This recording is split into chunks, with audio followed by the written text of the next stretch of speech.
کہ اچھے طریقے سے میلاد منائے. تو میں آپ کو مشورہ دوں گا, ہمارے ناظرین کو بھی مشورہ دوں گا کہ آپ آ جائیے, دعوت اسلامی کے مہکے مدنی ماحول سے وابستہ ہو جائیے. انشاءاللہ عز و جل آپ جب دعوت اسلامی کے مدنی ماحول سے وابستہ ہوں گے تو آپ دیکھیں گے کہ صبح بہارا کے اجتماع میں کیا ہوتا ہے. حضور اکرم صلی اللہ تعالیٰ علیہ وسلم کے اوصاف بیان کیے جاتے ہیں, آپ کے فضائل بیان کیے جاتے ہیں. اس کے بعد سحری ہوتی ہے, عاشقان رسول سحری کرتے ہیں. اچھا, ہاں سحری کرتے ہیں. اور سحری کے بعد جب حضور اکرم صلی اللہ تعالیٰ علیہ وسلم کی ولادت کا دن ہے اس پہ روزہ رکھتے ہیں, روزہ رکھ کر جلوس میں شرکت کرتے ہیں. اب یہ سوال کرنے والے سے میرا ایک سوال ہے کہ بدعت کا جو معنی آپ نے سمجھا ہے اور آپ بدعت کو برا سمجھتے ہیں, اگر آپ کہتے ہیں کہ ہر نئی چیز بدعت ہے تو میں ان کو ایک چیلنج بھی کرتا ہوں. اچھا, کہ جو ہے نا وہ آج کے بعد ایئر کنڈیشن روم میں رہنا چھوڑ دیں, اللہ آج کے بعد فلائٹ میں سفر کرنا چھوڑ دیں, اللہ, آج کے بعد کسی بھی ٹرین میں ٹکٹ نہ بنائیں, پیدل سفر کریں, پیدل سفر کریں, گھوڑوں پر سفر کریں. بلکہ میں تو یہ کہوں گا جس جگہ بیٹھ کر وہ یہ بات کرتے ہیں کہ بدعت ہے تو کیا انفراسٹرکچر اس زمانے میں ایسا ہی وہ تھا؟ تو انٹرنیٹ کے ذریعے سوال کر رہے ہیں, اس پر ڈال رہے ہیں. ہاں اس پہ سوال کر رہے ہیں, یہ سوال کرنا چھوڑ دیں. آپ اسی زمان اگر آپ واقعی چاہتے ہیں کہ آپ بدعت سے بچیں تو بدعت سے بچنا آج کے سرکمسٹنسز میں امپاسبل ہے.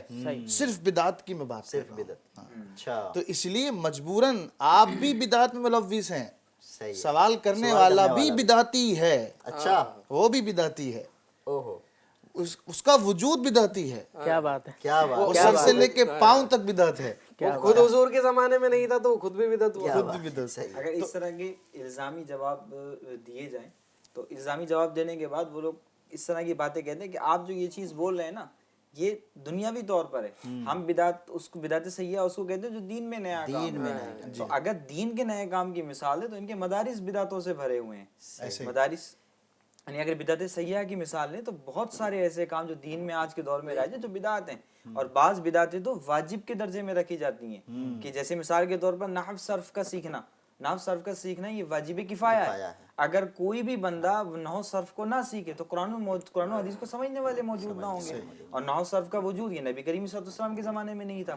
آپ کے وصال ظاہری فرمانے کے بعد حضرت علی رضی اللہ تعالیٰ کے حکم پر یہ وجود میں آیا. تو اس طرح کر کے اگر دینی مثال بھی لے لیں, آپ مسجدوں کو پکا بنانا, آج کے دور میں مسجدیں شاندار بنائی جاتی ہیں تو یہ بھی بدعت ہے مسجدوں کو پلاسٹر کرنا. تو اس طرح اگر دیکھا جائے تو جس طرح حضرت نے کہا تو آج کے دور میں بدعتوں سے بچنا یہ بالکل امپاسبل ہے. اچھا, یہ قرآن جو ہم دیکھتے ہیں, قرآن کیا یہ 30 پاروں کے اندر تقسیم ہو جانا کیا یہ زمانے رسالت میں ہو چکا تھا؟ کیا بات ہے, نہیں ہوا. اور قرآن تو قرآن جو ہے دین میں, قرآن ہی دین ہے. یہ کہا جا رہا ہے کہ یہ اعتراض یہ ہوتا ہے کہ بدعت وہ ہے جو دین سے الگ, اور قرآن کا ہے دین میں, جیسے کہ حضرت نے فرمایا. تو اب اس کی تقسیم کاری پاروں کا تقسیم کیا جانا. اچھا, اس میں ایک بات اور یاد رکھیں, یہ سارے کے سارے جو اس طرح کی باتیں کرتے ہیں مسجد میں جا کر کے تراویح جماعت کے ساتھ پڑھتے ہیں. ابھی ہم یہ ڈسکس نہیں کرتے کتنی رکعت پڑھتے ہیں, لیکن پڑھتے سارے ہیں جماعت کے ساتھ. یہ واضح طور پر آپ مجھے کسی بھی کتاب میں دکھا دیں کہ جماعت کے ساتھ نبی کریم صلی اللہ علیہ وسلم نے تراویح کی نماز ادا کی.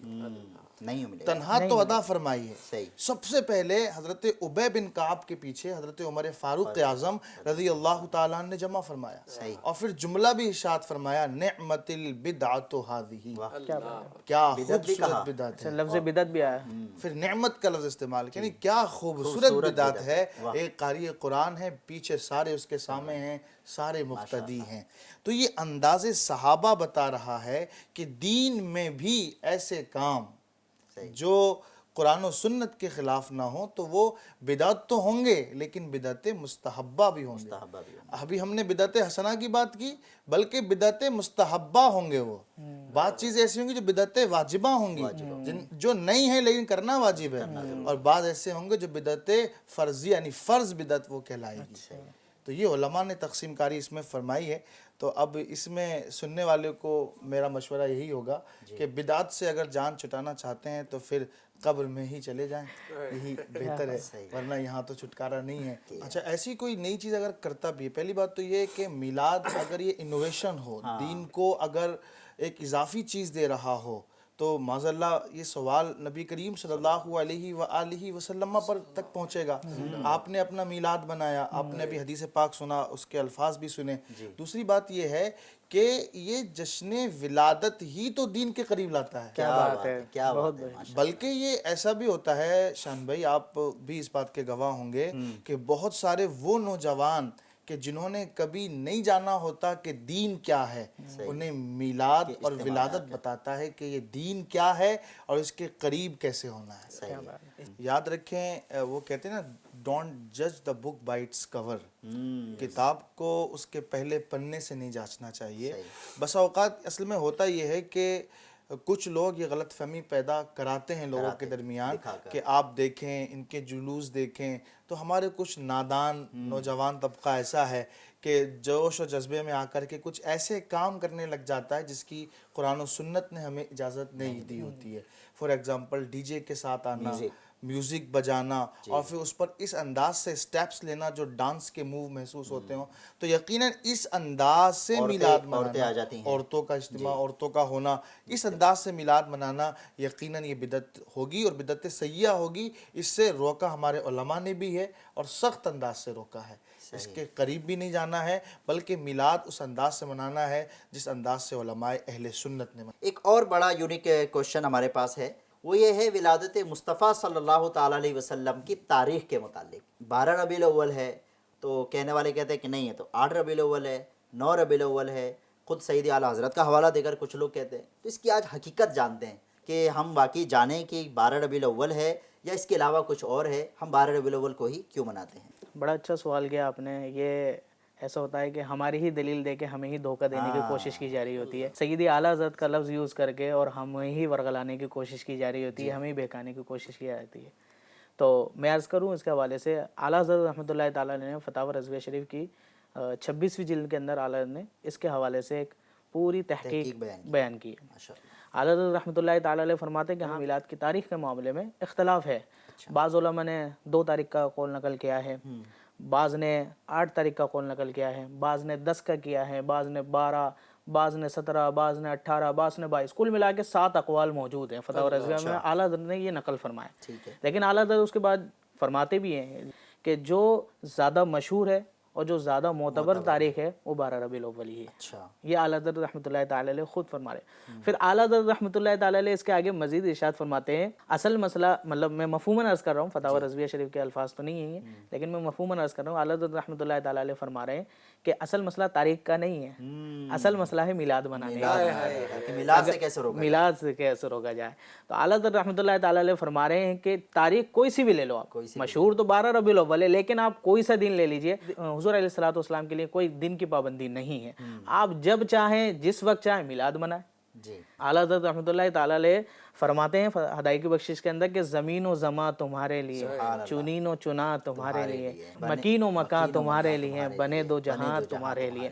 بلکہ اعلیٰ حضرت رحمۃ اللہ تعالی علیہ تو یہ فرماتے ہیں کہ حشر تک ڈالیں گے ہم پیدائش مولا کی دھوم, حشر تک ڈالیں گے ہم پیدائش مولا کی دھوم, مثل فارس نجد کے قلعے گراتے جائیں گے. اور خاک ہو جائیں عدو, جو ہمارے اوپر اعتراضات کر رہے ہیں اعلیٰ حضرت ان کو فرما رہے ہیں کہ خاک ہو جائیں عدو جل کر مگر ہم تو رضا, دم میں جب تک دم ہے ذکر ان کا سناتے جائیں گے. اور جو لوگ اس طریقے کے اعتراض کرتے ہیں, میں ان کو یہ کہنا بھی چاہوں گا کہ آپ دیکھیے تو صحیح آپ کس چیز کے اوپر اعتراض کریں. حضور کی ولادت کے اوپر آپ اعتراض کر رہے ہیں, حضور کے ذکر کو عام کرنے کے اوپر آپ اعتراض کر رہے ہیں. اللہ تبارک و تعالی نے جہاں آپ دیکھیے قرآن و حدیث کو اٹھا کر دیکھیے, جہاں پر اللہ تبارک و تعالی نے اپنا ذکر فرمایا وہیں پر ہی حضور علیہ الصلوۃ والسلام کا ذکر فرمایا.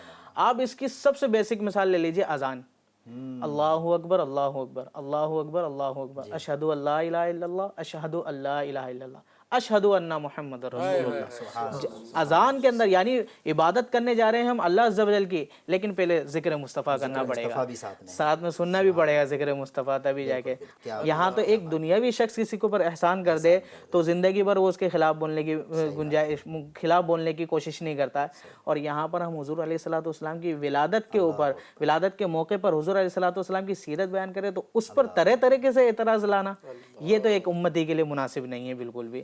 ہمیں چاہیے کہ ہم سب مل کر اس موقع کے اوپر سب جمع ہوں، حضور علیہ الصلوۃ والسلام کی آمد کے چرچے کریں، حضور علیہ الصلوۃ والسلام کی ولادت کے چرچے کریں. انشاءاللہ تعالی. کیا بات ہے، ماشاءاللہ. تو ایک چیز اور یہ کہی جاتی ہے کہ نبی پاک علیہ الصلوۃ والسلام کی ولادت کا دن اور وفات کا دن کے متعلق، یعنی عام طور پر اس 12 ربیع النور شریف کو 12 وفات کے نام سے بھی لوگ مشہور کرتے ہیں کہ 12 وفات کا دن ہے، 12 وفات ہے.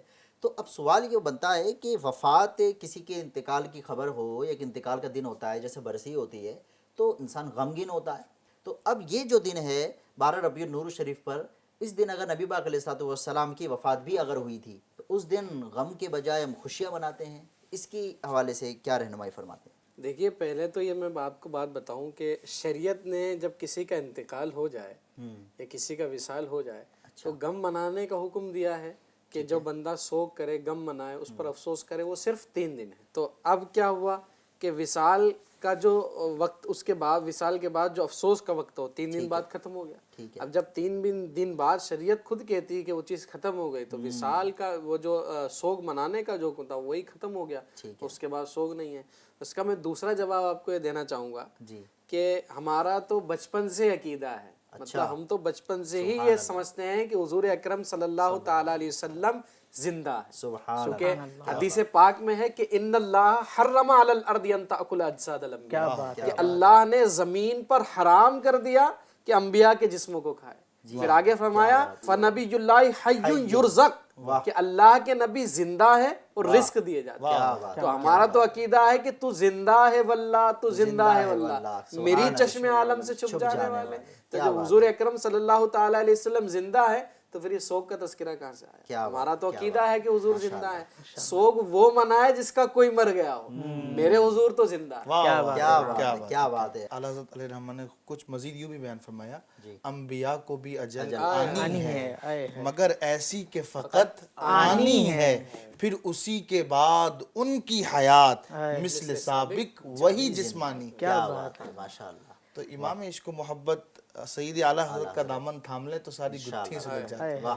لیکن یہ ہے کہ سوال کرنے والے، بہکانے والے ہر طریقے کے سوال ہر طریقے سے بہکانے کی کوشش کرتے ہیں کہ وہ یہ کہتے ہیں کہ یہ فضول خرچی ہے. حضرت عبداللہ بن مسعود رضی اللہ تعالیٰ عنہ سے پوچھا گیا کہ یہ فضول خرچی کیا ہے؟ جی. تو آپ نے فرمایا مال کو وہاں خرچ کرنا جہاں اس کے خرچ کرنے کا حق نہ ہو، یہ فضول خرچی ہے. اچھا. یعنی غیر حق میں، ناحق جگہ میں، ناجائز کام میں پیسہ خرچ کر دینا، یہ فضول خرچی کہلائے گا. پھر آگے وضاحت کی ہے، یعنی اگر کوئی بندہ اپنا سارا مال ایسی جگہ خرچ کر دیتا ہے جہاں خرچ کرنا جائز ہے، حق ہے، تو پھر وہ فضول خرچی نہیں آئے گی. اور 1 روپیہ بھی، 1 درہم بھی ایسی جگہ خرچ کرتا ہے جہاں خرچ کرنا حق نہیں ہے، جائز نہیں ہے، وہ فضول خرچی کہلائے گی. ہمارے امام اعظم ابو حنیفہ رحمۃ اللہ تعالی علیہ، آپ کا انداز تھا کہ آپ بہت قیمتی لباس پہن کر کے نماز میں جایا کرتے تھے. کیا بات ہے. وہ ہزاروں درہم و دینار کا بنا ہوا لباس ہوا کرتا تھا. کسی نے پوچھا حضور یہ بھی تو فضول خرچی ہے؟ اچھا. آپ نے فرمایا کہ جب ہم کسی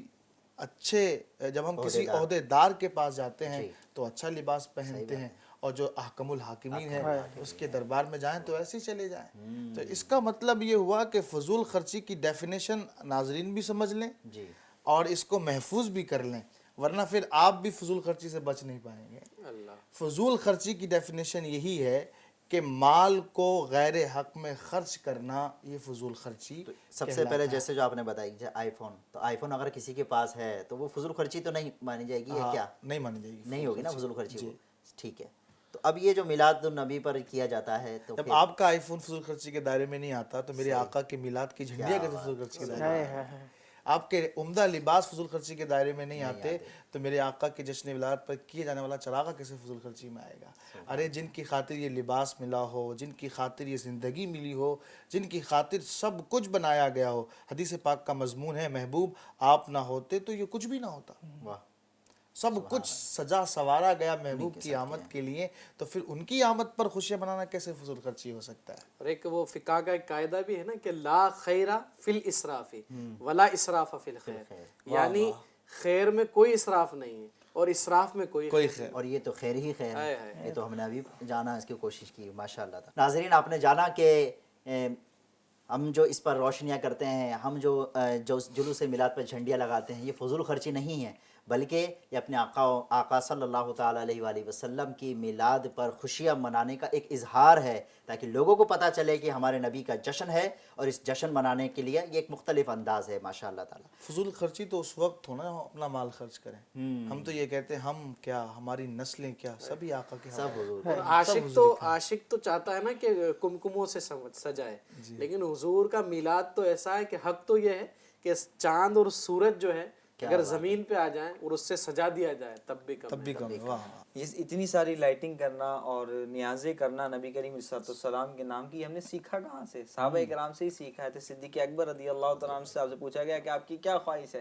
آپ نے فرمایا کہ نبی کریم صلی اللہ علیہ وسلم کے نام پر اپنا مال لٹا دینا۔ کیا بات ہے، حضرت عثمان غنی رضی اللہ تعالیٰ عنہ نے 2 بار نبی کریم صلی اللہ علیہ وسلم سے جنت خریدی اپنا مال خرچ کر کے۔ یہ جتنے بھی طریقے ہیں ہمارے، اپنا مال لٹانا، اپنی جان دینا، حضور کے نام یہ سب ہم نے صحابہ کرام سے سیکھا ہے۔ واہ، کوئی ایسا نہیں ہے کہ الگ سے کوئی طریقہ نہیں ہے، سبحان اللہ۔ ایک عاشق رسول ہیں، وہ تو یہ کہتے ہیں کہ جو ہے جو پیسہ میرا میلاد میں خرچ ہو گیا وہی صحیح ہے، باقی سب فضول ہے۔ کیا بات ہے، کیا بات ہے، یہ عشق کی بات ہے، یہ عشق کی بات ہے۔ ہاں وہ نا، ہم عشق کے بندے ہیں، کیوں بات بڑھائی، واہ زبردست ماشاء اللہ۔ تو اب یہ بھی ہے کہ آج کل لوگ برتھ ڈے بھی تو مناتے ہیں، تو اب برتھ ڈے میں بھی تو ہم گھروں کو بھی سجاتے ہیں، لائٹیں لگاتے ہیں، اس پر بھی کچھ اب یہی بات ہو گئی نا، اپنا برتھ ڈے بھی مناتے ہیں لوگ، اپنے بچے کا ہی مناتے ہیں۔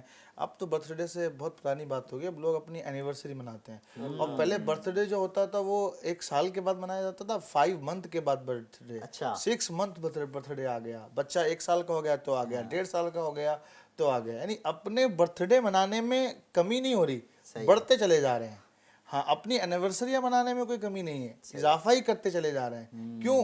اس لیے کہ دل کہہ رہا ہے میرے گھر بیٹا آیا ہے تو 5 مہینے میں اس کی خوشی منے، 6 مہینے میں خوشی منے، 7 مہینے میں خوشی منے۔ آپ کا بیٹا آئے تو آپ کو خوشیاں سنبھالے نہیں سنبھل رہی، اور جب کائنات کا دولہا آ رہا ہے تو آپ سے رکا نہیں جا رہا، تو اسے ہم مرض ہی کہیں گے اور کیا کہہ سکتے ہیں۔ صحیح بات ہے، صحیح بات ہے، ایسا ہی ہے۔ تو اب عام طور پر یہ دیکھتے ہیں ہم نا کہ میلاد کے موقع پر یہ بھی لوگ کہتے ہیں کہ ہم میلاد نہ منائیں، جلوس نہ نکالیں، یہ لائٹیں نہ لگائیں، بلکہ کچھ غریب کو کھانا کھلا دو، کسی غریب کی بیٹی کی شادی کرا دو۔ تو اس کے متعلق بھی اس اعتراض کا بھی جواب ہمیں ملنا چاہیے کہ اس کی جگہ پر جی۔ دراصل کیا ہے کہ ایسے اعتراض جو ہوتے ہیں یہ کب یاد آتے ہیں؟ جب میلاد آتا ہے۔ اچھا، اب وہ ایک کہا جاتا ہے کہ ایک شخص اپنے مہنگے موبائل سے 1 لاکھ کے موبائل سے جلوس میلاد کی تصویر کھینچ رہا ہے اچھا، اور کہہ رہا ہے سوشل میڈیا پر ڈال کر کہ جلوس نکالنے سے اچھا تھا کسی غریب کی بیٹی کی شادی کر دو، اور اس کے ہاتھ میں کیا ہے؟ 1 لاکھ روپے کا موبائل ہے۔ اب وہی موبائل وہ 20,000 کا بھی استعمال کر سکتا تھا اور باقی پیسوں سے غریب کی بیٹی کی شادی کر دیتا تھا۔ کیا بات ہے، کیا بات۔ تو یہ سارے اعتراض کہاں یاد آتے ہیں؟ جلوس میلاد کے وقت یاد آتے ہیں۔ حضور اکرم صلی اللہ تعالیٰ علیہ وسلم کا جب میلاد منانے کی باری آتی ہے تب یاد آتے ہیں۔ دیکھیے جلوس میلاد میں کیا کیا جاتا ہے؟ جلوس میلاد میں یہی تو کیا جاتا ہے کہ غریبوں کو لنگر تقسیم کیا جاتا ہے، بھوکوں کو کھانا کھلایا جاتا ہے۔ حضور اکرم صلی اللہ تعالیٰ علیہ وسلم کے جو تعلیمات ہیں کہ ظلم نہیں کرنا، چوری نہیں کرنی، گناہ نہیں کرنا، شراب نہیں پینی، اور معاشرے میں پھیلی ہوئی برائیوں کو ختم کرنا ہے، یہی تو میلاد کا پیغام ہے۔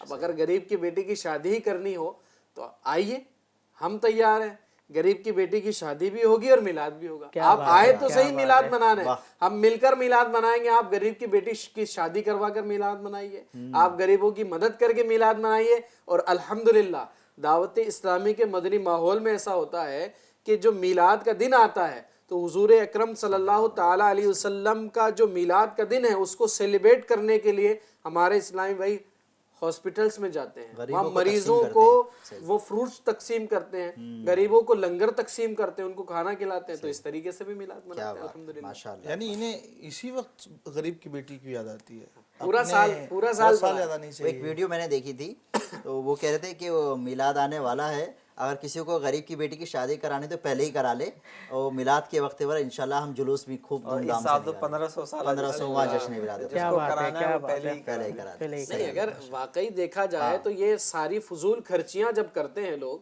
کہ لوگ اپنے گھر کی شادیوں میں کتنا خرچہ کرتے ہیں, کہ آج کل تو ایسا کلچر چل گیا ہے کہ ابھی شادی نہیں ہوئی اس سے پہلے ہی جو ہے دلہا دلہن کے لیے ایسی تیاریاں کی جاتی ہے, پری ویڈنگ شوٹس چلتے ہیں, لاکھوں روپے وہ اس میں خرچ کر دیتے ہیں.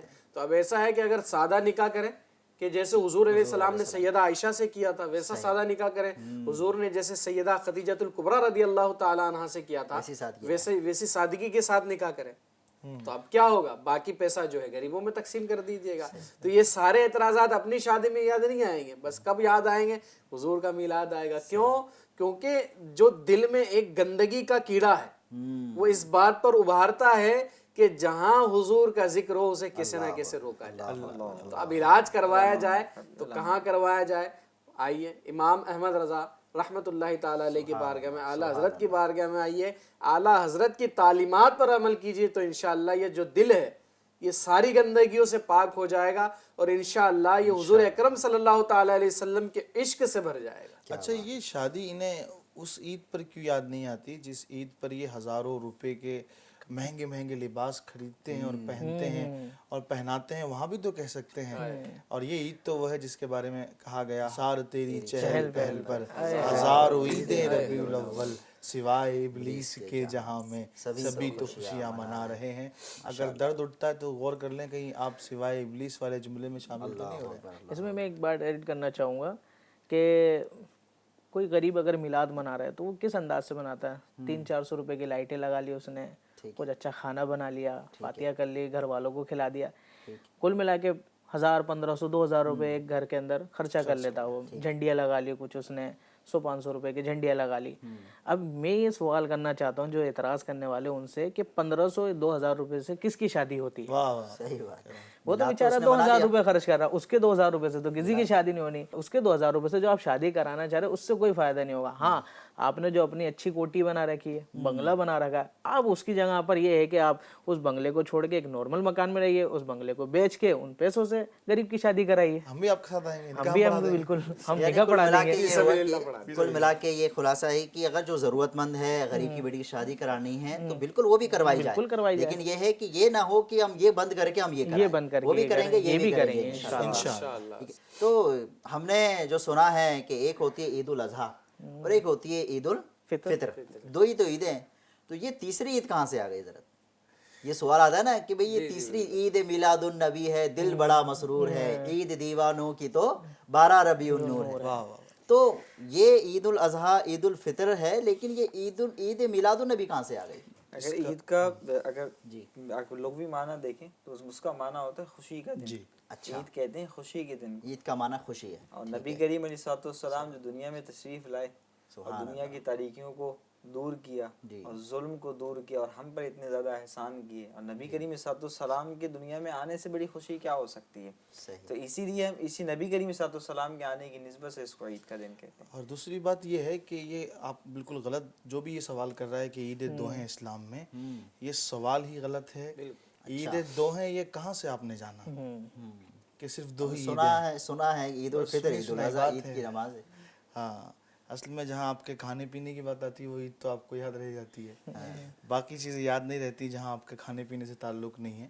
اصل میں مسئلہ یہ ہے کہ قرآن پاک میں بھی ذکر ہوا, حضرت عیسیٰ علیہ السلام کی قوم کا تذکرہ ہوا, اور ان کے لیے جب آسمان سے مننا اور سلوہ نازل ہوئے تو ان کا جو جملہ قرآن پاک نے حکایتاً نقل کیا ہے, وہاں آپ غور کریں گے تو وہ اس دین کو عید کہہ رہے ہیں. یعنی جس دن انہیں نعمت مل رہی ہے, تکون لنا عیدا لاولینا ولیاخرین, یعنی یہ ہمارے پہلے والوں کے لیے اور بعد والوں کے لیے بھی کیا ہوگی؟ عید ہوگی. یعنی قرآن کا مزاج بتا رہا ہے جس دن نعمت نازل ہو وہ عید ہو جاتا ہے. تو اس نعمت سے بڑی نعمت اور کیا ہوگی؟ دوسری بات یہ ہے, نبی کریم صلی اللہ علیہ وسلم نے خود ارشاد فرمایا, یہ جمعہ جس دن حضرت آدم علیہ السلام کو پیدا کیا گیا, اور یہ جمعہ مسلمانوں کی عید ہے. یعنی حضرت آدم کی پیدائش ہو تو زبان مصطفیٰ سے اسے عید کا تمغہ ملے, اور جو آدم کے بھی مولا ہوں اور ان کی پیدائش ہو تو ہم غریب اس کو عید کہتے ہیں، تو اس میں کیا ہے؟ یوم الجمعۃ عید، جی یہ یعنی تو پھر تو ہر ہفتے ہی ہماری عید ہے. جی جی تو یہ کہنا ہی غلط ہوا کہ 2 عید ہوئی بس. ہر ہفتے عید ہے. اب لگا لیں آپ کتنے ہفتے ہوتے ہیں، تو یہ اسلام میں 2 ہی عیدیں. یہ غلط عرفہ کے دن کو بھی عید کہا یوم جاتا ہے. عرفہ کہا گیا حدیث پاک میں، یوم العرفہ عید، جی یہ بھی کہا گیا ہے. تو یہ یوم عرفہ بھی عید ہے. اب دیکھا جائے نا تو یہ اعتراض کرنے والے کی معلومات کی کمی ہے، یا ایک کہا جائے تو ایک اندھا معترض ہے جو اعتراض کر رہا ہے، کیونکہ احادیث میں اس طرح کے مضمون موجود ہے جہاں ان ایام کو عید کہا گیا ہے.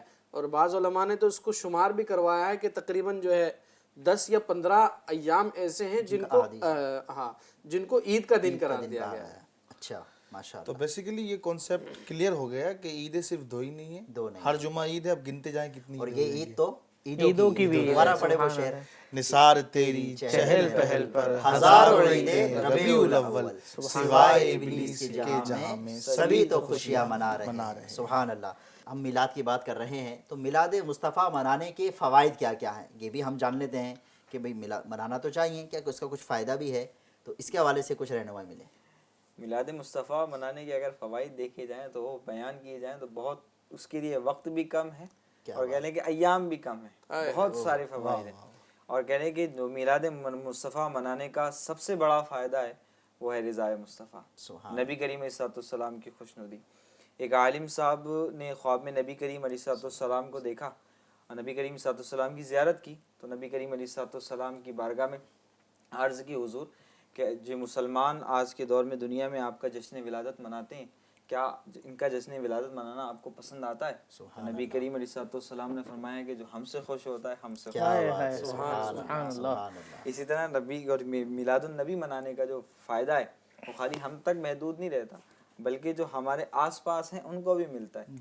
سبحان اللہ. وہی فضل رب العلا، اور کیا چاہیے، مل گئے مصطفیٰ اور کیا چاہیے. اس سے مجھے ایک بات یاد آ رہی ہے کہ وہ جو ایک حدیث پاک میں جو مضمون موجود ہے کہ ابو لہب کی باندی تھی سویبہ، جب اس نے حضور اکرم صلی اللہ تعالیٰ علیہ وسلم کی ولادت کی خوشخبری دی تو ابو لہب نے انگلی کے اشارے سے اس لونڈی کو آزاد کر دیا. تو اس کی تشریح میں شاہ عبد الحق محدث دہلوی رحمۃ اللہ تعالی علیہ فرماتے ہیں، جو بڑے مشہور حدیث کے امام بھی ہیں، جو احادیث کی تشریح بیان کرتے ہیں، انہیں سب مانتے ہیں. تو شاہ عبد الحق محدث دہلوی رحمۃ اللہ انڈیا میں حدیث لانے والی ہستی ہے.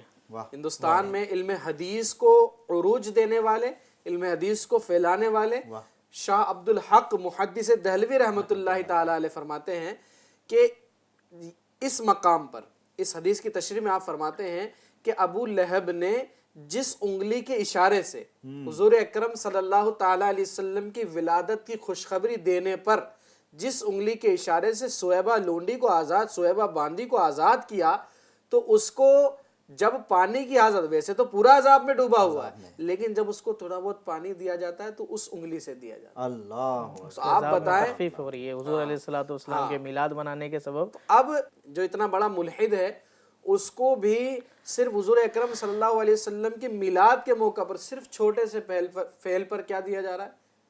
انگلی سے پانی دیا جا رہا ہے. تو جو مومن ہو کر دل میں حضور کا عشق رکھ کر میلاد منائے گا تو اس کے لیے کیا ہے، اس کا بدلہ تو پھر جنت ہی انشاءاللہ. اچھا یہ صرف انگلی ہی کیوں خاص کی گئی؟ پانی تو ویسے بھی ٹپکایا جا سکتا تھا، یہ بھی پوائنٹ والی بات انگلی ہی سے کیوں؟ صحیح ہے. جی جی. تو یہ اس کی وجہ بھی لکھی ہے علماء نے، انگلی ہی اس لیے کہ اس انگلی سے اس نے اشارہ کیا، انگلی کے اشارے سے، یعنی اس جشن ولادت میں اس انگلی کا بھی اگر حصہ مل جائے تو اسے بھی تخفیف ہو جاتی ہے. تو ہمارے مال ہیں، ہماری جان ہے، ہماری محنت ہے، ہماری زبان ہے، تو یہ چیزیں اگر حضور کے ذکر میں لگ جائے اور میلاد منانے کے لیے لگ جائے تو انشاءاللہ یہ جسم بھی جو ہے آگ سے بچ جائے گا انشاءاللہ. یوں دیکھا جاتا ہے کہ ہم میلاد النبی کو 12 ربیع النور شریف میلاد کے مہینے میں ہی ہم عام طور پر ایک جشن کے ساتھ ہم ملاتے ہیں. تو اس کے حوالے سے اگر آپ کچھ بتائیں. حدیث پاک ایک بیان کی جاتی ہے، ما رآہ مسلمون حسنا فہو عند اللہ حسنا، کہ جس کو مسلمان اچھا سمجھ لیں تو وہ بھی اللہ تبارک و تعالیٰ کے نزدیک اچھا سمجھا جاتا ہے. تو یہ مسلمانوں نے خاص کیا ہے 12ویں کا دن، تو مسلمانوں کا خاص کر رہے نا، یہ اس بات کی دلیل ہے کہ یہ اچھا ہے. تو اسی لیے ہم جو ہے نا وہ اس دن کو جو ہے نا خاص طور پر اگر کوئی اس کے علاوہ بھی کرنا چاہے تو منع تو نہیں ہوگا؟ ہم تو کہتے ہی ہیں کہ آپ ہمارے پاس آئیں، ہم سال بھر میلاد منائیں گے، ہمارے یہاں ہر پیر کو منائی جاتی ہے، ہر وقت جلسے کیے جاتے ہیں، تو ہم ہر وقت کریں گے۔ میلاد تو منائیں آپ، کسی بھی تاریخ کو منائیں۔ ہمارے یہاں تو خاص طور سے ایک جو کہتے ہیں نا کوئی بھی موقع ہو کیسا بھی ہو تو کچھ مخصوص بوڑھے لوگ ہوتے ہیں جنہیں کہتے ہیں میلاد پارٹی۔ میلاد پارٹی تو وہ جو ہے نا ہر مہینے میں جا کر کے کوئی بھی پروگرام چھوٹا سا بھی ہو تو وہ اپنا میلاد آ کر کے پڑھنا میلاد کا شروع مہینہ کر نہ دیتے ہو ہیں۔ تب بھی کیا بات، محرم کے مہینے میں وہ میلاد آ کے بیان کر دیتے ہیں۔ واہ واہ واہ واہ، ماشاء اللہ ماشاء اللہ۔ ناظرین، بڑے ہی دلچسپ اور انوکھے انداز میں قرآن و حدیث کی روشنی میں اسلاف کا طریقہ، اسلاف کے اقوال، بزرگان دین کے اقوال، اور لاجیکلی بھی ہمیں جواب دینے کی کوشش کی گئی ان تمام سوالات جو عام طور پر اس موقع پر اس سیزن سے ریلیٹڈ کوشچن کیے جاتے ہیں۔ ہمارے علماء کرام نے جوابات دیے ماشاءاللہ۔ امید ہے کہ آپ کے سوالات، آپ کے ذہن میں جو ہونے والی کنفیوژن تھی وہ ضرور دور ہوئی ہوگی۔ اگلے ایپیسوڈ تک کے لیے اجازت دیجیے۔ اللہ تعالیٰ آپ سب کا حامی و ناصر ہو۔ السلام علیکم ورحمۃ اللہ وبرکاتہ۔